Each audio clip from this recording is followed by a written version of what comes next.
Councilmember Mathieu Eugene, and I chair the Committee on Youth Services in the City Council. Volunteering has been shown to improve academic performance, and children who volunteer have been shown to become excited about going to college, and many of them eventually go on to graduate. Studies have also shown that young people who volunteer are 50% less likely to abuse alcohol, smoke cigarettes, become pregnant, or engage in other destructive behavior. These are some of the important reasons why we as a city must continue to encourage our young people to volunteer in their communities. A generation of civic-oriented adults who are more engaged, emotionally happier, and compassionate about the city and the world where they live in. If this city is going to be a leader on social and economic issues, then we must do all that we can to ensure that all young people have access to opportunities that will allow them to be engaged and to be productive members of local, national, and global communities. Community Centers and Strategic Partnerships. I'm joined here by Tracy Garcia, who is my Director for Service Funding. Thank you for inviting us to testify today. We appreciate the City Council's interest in how young people become connected to volunteer opportunities.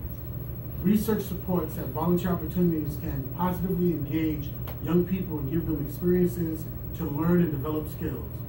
A report entitled Connecting Youth and Strengthening Communities, the data behind civic engagement and economic opportunity, released in September 2014 by Opportunity Nation, states that volunteering is recognized as both a worthwhile activity in itself and as a pathway to long-term societal engagement. The screening process of those mentors, those people who are dealing with the young people, any type of screening, background check, what is the competency of those people who are in contact with the young people? So every mentor must be get a background check and fingerprinting. So what about beside the background check?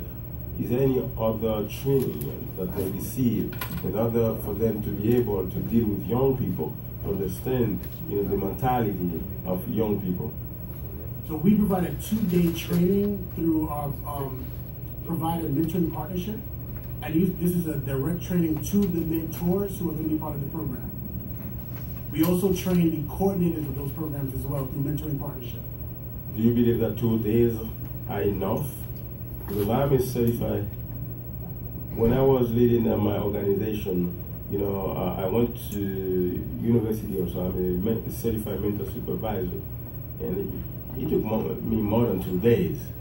So that means, do you believe that 2 days is enough? Because are enough? Because you are dealing with young people, and some of them, they are troubled young people who need to be people who can understand what they are going through and how to address the issues, the problems. No, we agree. 2 days is not enough training. 2 days is the initial training for the onboarding of the new mentors.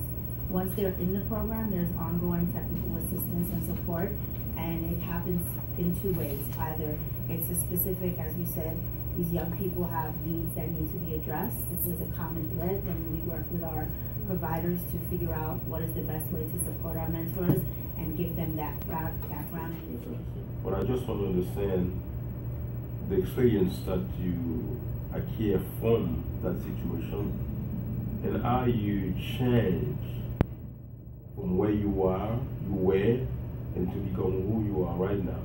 Okay. And I want to commend you for that also, because you say you are a former incarcerated, right? Yes, sir. So I got to commend you for that, and this is exactly the type of example that we want to give to our young people. Yes, they can do it. Yes. They want to, if they are willing to make the effort, they're willing to change, they can then be successful in life also. Could you explain us, what type of advice that you can provide to the young people who are watching, and in terms, those who are in the negative path, those who are in trouble, what can you tell them based on your experience? Because I can see now you are a successful young person, adult, and you are part of Columbia University. Yes, Is that correct? Yes, sir. Okay. What advice you can provide to the young people in terms of what they have to do, the effort that they can make to change from the negative part to the positive one to become a better person? So one thing I would always stress is patience. That's one thing I didn't have as a young person, which led to my incarceration. Because prior to me going to prison, you don't have to go to detail. No, that's fine. No problem. Prior to my incarceration, I did go to school and obtain an associate's degree. So that alone, anyone would say, well, why the hell did you go to prison? Because I wasn't patient enough after I got the job. I mean, after I finished school, to wait long enough to get a job, to actually grind out and go to these interviews and to accept my no's or my yeses. I didn't have the patience to do that. And what I did was I went back to what I was doing as a younger man, because it was easy and it was right there. So one of the things I learned in prison was patience, you know, and that you can't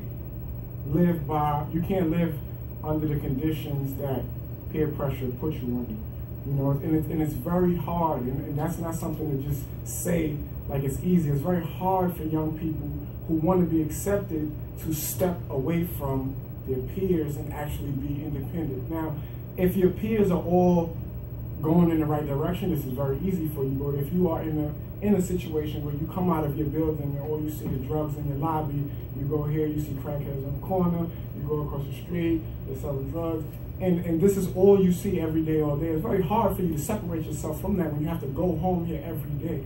So I don't for one second want to, you know, act like that is something easy for them to do, but it takes a good amount of self-determination and willpower. And if you want to do it, then you can do it. Nothing is impossible. I'm a living example of that. And you have to grind. You have to grind. When I came home from prison, I worked, no lie, after doing CEO, which is subsidized employment, the Center for Employment Opportunities, which is subsidized employment where you get about $40 a day to work at their work sites. From there, I got a job at Magnolia Bakery where I worked overnight for 15 months and volunteered my time during the daytime at places like Columbia, at Nyron, and different places to just get myself out there to provide a better opportunity for myself. Losing sleep, going to sleep for 2 hours a day, so tired I'm falling asleep in meetings, and I had to do what I had to do to get to where I'm at today. So I'm not for one second going to tell a young person that it's going to be easy for them.